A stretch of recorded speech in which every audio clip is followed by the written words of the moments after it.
I woke up before the sun, just like I always did. The room was still dark except for the soft blue light from my phone screen. Jenna lay beside me, curled up in the expensive sheets we picked out together 8 years ago. Egyptian cotton, top of the line, her choice. Her back was to me. It usually was. The silence in the house wasn't peaceful. It was heavy, oppressive. Like the quiet was trying to suffocate something that didn't want to be heard. I got out of bed without waking her and went straight to the kitchen. I didn't need to think about what I was doing. 2 scoops of her favorite light roast, exactly 11 ounces of water, splash of oat milk, 2 drops of that vanilla syrup she liked. No more, no less. I'd been making her coffee every morning since our 3rd year of marriage. By year 5, it wasn't thoughtful anymore. It was just expected, routine, military precision. If I ever stopped, I don't think she'd even notice. Or care. Before we start, how's your day going and where are you joining from? I set the mug down on the marble island just as she walked in, scrolling through her phone like I wasn't even there. She didn't look up, just grabbed the cup and mumbled, "Thanks. Big meeting today?" I asked, trying to sound casual. She nodded without looking up. "Same client. They pushed the launch date again. I might have to extend the trip," she said, tapping away on her screen. She smiled at something, not at me, at her phone. I nodded slowly, tried to ignore the knot in my gut. "You want me to double-check your flight?" "I've got it," she said, brushing a strand of hair behind her ear. She didn't even glance up. My phone buzzed on the counter. It was Greg, my best friend since high school. "Got something big for you tonight." That was all it said. I figured he meant another investment pitch. He always had some crypto angle or real estate flip. I typed back, "Cool, talk later." I looked up at Jenna again. She was still smiling at her screen, barely touching her coffee. I told myself it was nothing, just a busy morning. Stress. She had a lot going on. As she walked to the door, grabbing her laptop bag, I followed behind. She stopped to make a call, 1 foot already out the door. I wasn't even sure she knew I was still there. Then I heard it. Laughter. Light, familiar, soft. "Yeah, I can't wait to see his face." "No, seriously, Greg. This surprise is going to blow him away." She paused, glanced back into the house, then stepped out and shut the door. I stood there, hands still on the fridge handle, my throat dry. Something didn't sit right. That night, I looked through last month's phone records again. A few late-night calls and strange numbers jumped out at me. I sat at the kitchen table the next morning, phone bill spread out in front of me, half drinking cold coffee while my brain spun in circles. I had that sick, crawling feeling you get when something's off, but no one's saying it out loud. Jenna didn't even notice the paper when she walked in. She grabbed a granola bar, scrolled through her messages, and left without a word. At work, I tried to focus, but everything looked like noise. I kept thinking back, trying to connect dots I hadn't even known were there. There was that time 2 years ago when Greg asked me to co-sign on a real estate deal. It was shady. Numbers didn't line up, but I helped smooth things out with my accountant just to back him up. Greg barely thanked me, treated me like I was some intern doing the paperwork. At the time, I told myself he was just stressed. Now, I wasn't so sure. Later that afternoon, I ran into Kyle from accounting by the elevators. He was casual, sipping a soda, making small talk about client budgets. Then, out of nowhere, he said, "Hey, your wife's still working with Greg's firm?" I blinked. "They've done a couple projects together." "Why?" He shrugged. "I just see them around a lot. Like, a lot. She's been in his office more than some of his own partners. Must be tight, huh?" He smiled like it was nothing, but it hit me square in the gut. I managed to laugh and said, "Yeah, they go way back," even though I wanted to throw up right there. I went home early. When I walked into the house, I froze. Greg was sitting at our kitchen island like he belonged there. He looked up and flinched when he saw me. Jenna stood by the stove with a glass of wine, not even pretending to be surprised. "Hey, man," Greg said, standing up fast. "Didn't know you'd be home so early." "Yeah, things cleared up," I said, staring him down. "Everything good here?" Jenna didn't meet my eyes. "He just stopped by to drop off some paperwork. No big deal." Greg grabbed his phone and mumbled, "I've got a meeting across town anyway." He was out the door before I could say another word. I stood there, feeling the air shift. The room felt off. Jenna was on edge, sipping her wine faster than usual. "You want to tell me what's going on?" I asked. She sighed, like I was being dramatic. "Work, it's just been a lot. Deadlines, clients changing terms, that's all. You said you were going on a trip. You didn't say anything about it before. It came up last minute. And this phone bill? I picked up the paper, holding it up. What the hell are these charges? She rolled her eyes. I don't have time for this right now. You're acting paranoid. I'm asking a simple question. No, you're accusing me, she snapped. And I don't appreciate being interrogated in my own home. I stood there, fists clenched. She walked past me like I wasn't even there. The next morning, she left her phone unlocked on the bathroom counter. I don't know what made me check. Instinct, maybe. Stupidity. Desperation. Greg's name was at the top of her texts. The last message said, "Last night was risky, but worth it. Can't stop thinking about you." I stared at it, heart pounding. She hadn't even bothered to delete it. Later that night, I cornered both of them at a dinner Jenna had insisted we attend. Some friend's fundraiser at a hotel downtown. Fancy food, fake smiles. An hour later, I got a call from my accountant. "Carl," he said, voice low, "we've got a problem. Funds from your joint account were transferred to an account I don't recognize. It's under Jenna's name, but there's a second party listed too. Gregory Thomas." My whole body went cold. I spent the next few days out sick, though that wasn't what was happening. I barely slept. I barely ate. I just sat in my home office with piles of statements, contracts, and old bank records spread across the floor. The more I dug, the worse it got. Transfers I didn't authorize. Names I didn't recognize, investments in companies I'd never even heard of. But one name kept showing up next to Jenna's, Greg. They'd been building something together behind my back, and I had missed every sign like an idiot. By the third morning, I'd had enough. I drove to Greg's office in downtown Columbus and walked in like we had business to settle. His receptionist froze when she saw me, like she knew something I didn't. Greg stepped out a minute later, suit jacket over his arm, acting like I was a stranger. "What are you doing here?" he asked, monotone. "We need to talk," I said. He didn't even pretend to care. "I've got 5 minutes." We went into his office. He didn't offer me a seat, didn't look at me, didn't ask about the account transfers or the calls or anything that might show he had a conscience. "I found the investments," I said. "The ones under your name and Jenna's."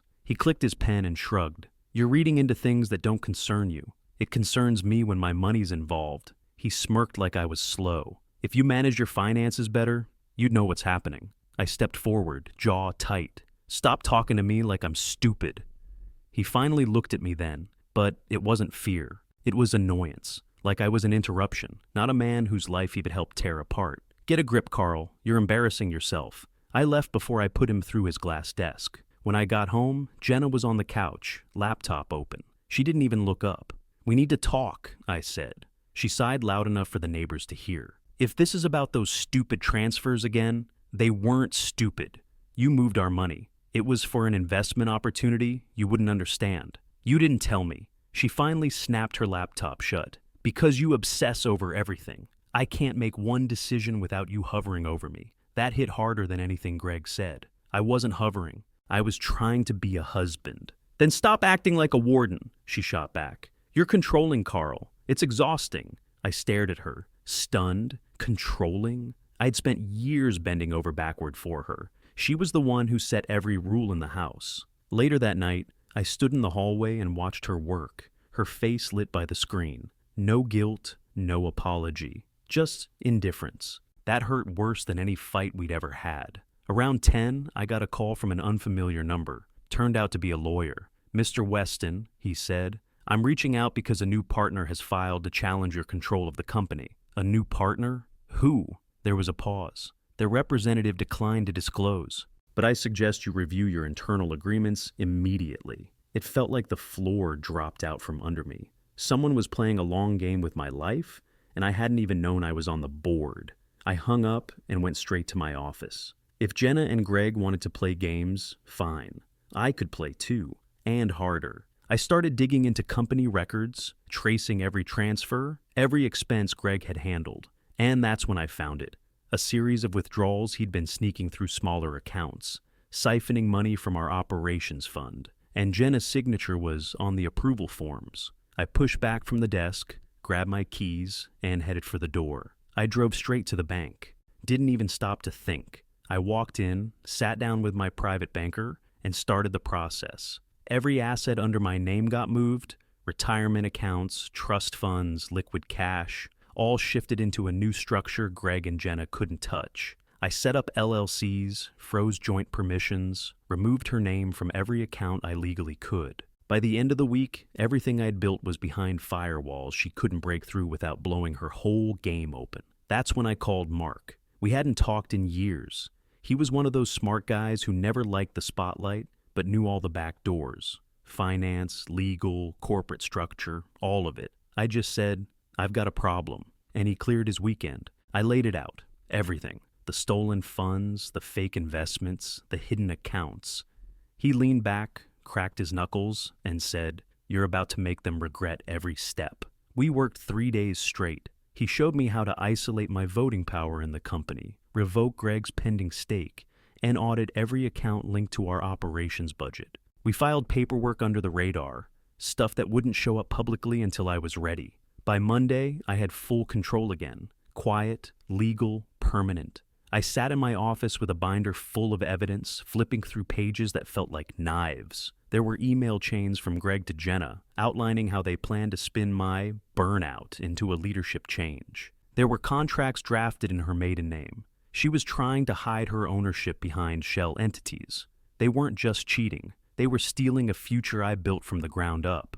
So I started building mine again. I wrote out a full presentation. Not for investors, not for partners. For the board. Real numbers, real proof, real names. Nothing emotional. Just fact after fact, stacked into a knockout punch. I set the emergency meeting for Friday morning. Invitations went out with one-line subject headers. Financial disclosure, urgent review, required. I knew Jenna and Greg would show up thinking they'd won. Thursday night, while going through the final slide deck, my phone buzzed. "Jenna, can we meet tomorrow before the meeting? Just the two of us. I want to explain everything." I stared at the message. That was her move. Charm her way out. Soften the landing. Pretend like this wasn't calculated from the start. I didn't respond. I didn't need to. She had her chance to come clean. Now it was my turn. I closed the laptop, packed my materials, and walked out of the office without saying a word to her. I walked into the conference room early, set up my laptop, and kept the door open so everyone could see I wasn't hiding a thing. The board members arrived first, all of them giving me the same curious look, the kind people give right before a storm hits. Then Jenna walked in. She froze when she saw the projector screen filled with account numbers and signatures. Greg came in right behind her, face tightening the moment his eyes landed on the audit summary. They took their seats across from me. Neither said a word. "Let's begin," I said, hitting the first slide. I walked them through every transfer, every hidden investment, every signature that wasn't mine. I kept my voice steady, each word cutting clean through the room. The board sat silent, leaning in, following every line. Jenna finally spoke. "This is being taken out of context. You don't know the full situation." "I know exactly the situation," I said. "You moved company money into accounts tied to Greg's shell companies. Then you used our joint funds to cover the gaps." "That's not true," she said, shifting in her chair. "You're twisting the numbers." I clicked to the next slide, her emails approving each transfer, her initials on the bottom, her phone records, her location logs. She blinked fast, like her mind couldn't move quick enough to build a lie. Greg leaned forward. "This is ridiculous. You're trying to make us look corrupt because you're losing your grip on leadership." I didn't even look at him. "You siphoned money from operational budgets for almost a year. You created dummy vendors and pocketed the payouts. That's not..." I pulled up the ledger entries, showing the exact route his stolen cash took. The room didn't even breathe.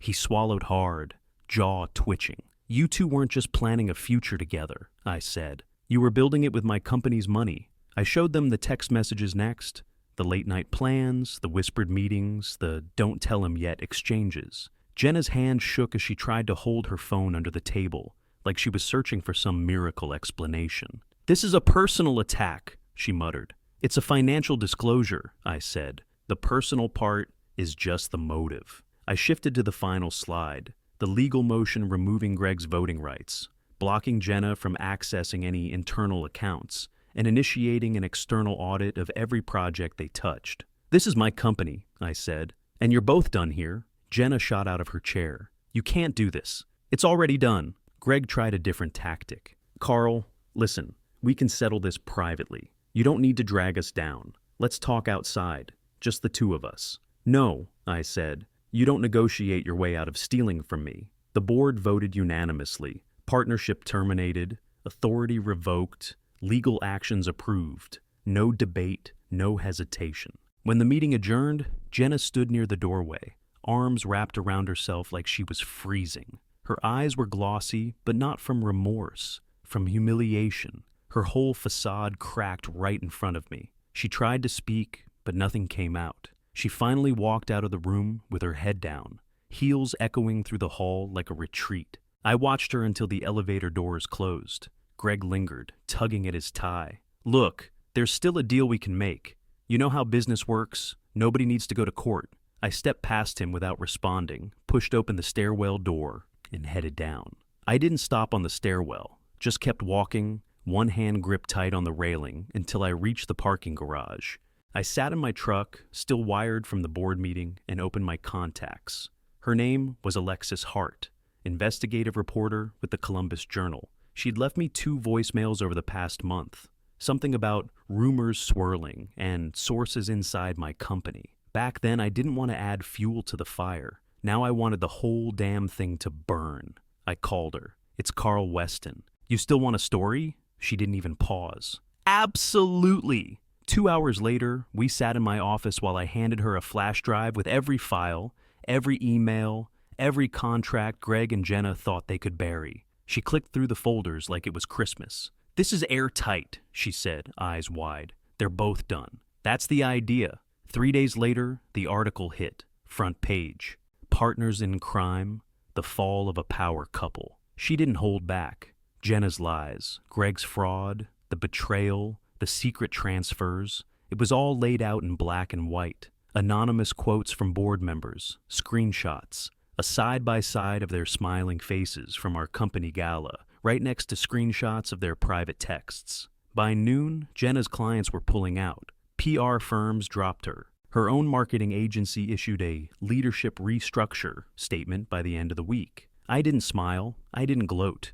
But damn if it didn't feel like balance had finally been restored. Back at the office, I made it a point to walk the floor every morning. I shook hands. I looked people in the eye. The same folks who had stuck with me through the whispers and the chaos. They were still here, and now they knew I wasn't going down without a fight. I started rebuilding. Not just the structure of the company, but the way it operated. Tighter systems, clearer oversight. And most of all, no more blind trust. Then Greg showed up. He didn't come inside, just waited near the back loading dock, leaning against the wall like he had a right to be there. I stepped out. "You got 5 seconds?" He raised both hands like I was a cop. "Look, man, I made mistakes. Jenna, she twisted things.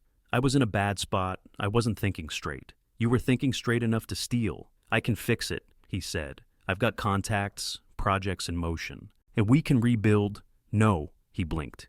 "Just like that?" "Exactly like that. You don't come back from this, Greg. Not with me." I turned and walked away while he was still talking. 2 weeks later, we landed a contract with a national logistics firm. Biggest deal in 5 years. I stood in the boardroom after the signing, surrounded by people who'd once doubted me, and all I could think was, I didn't need them. Not her, not him, none of it.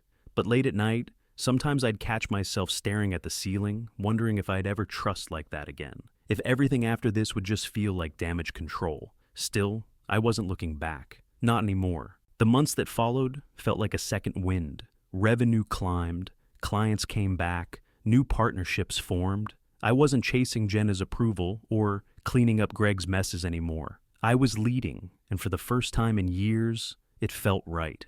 I'd get texts from old contacts now and then. Some mutual friend saying Jenna had been dropped from another firm, that her reputation was in free fall, that she looked different, worn down, bitter.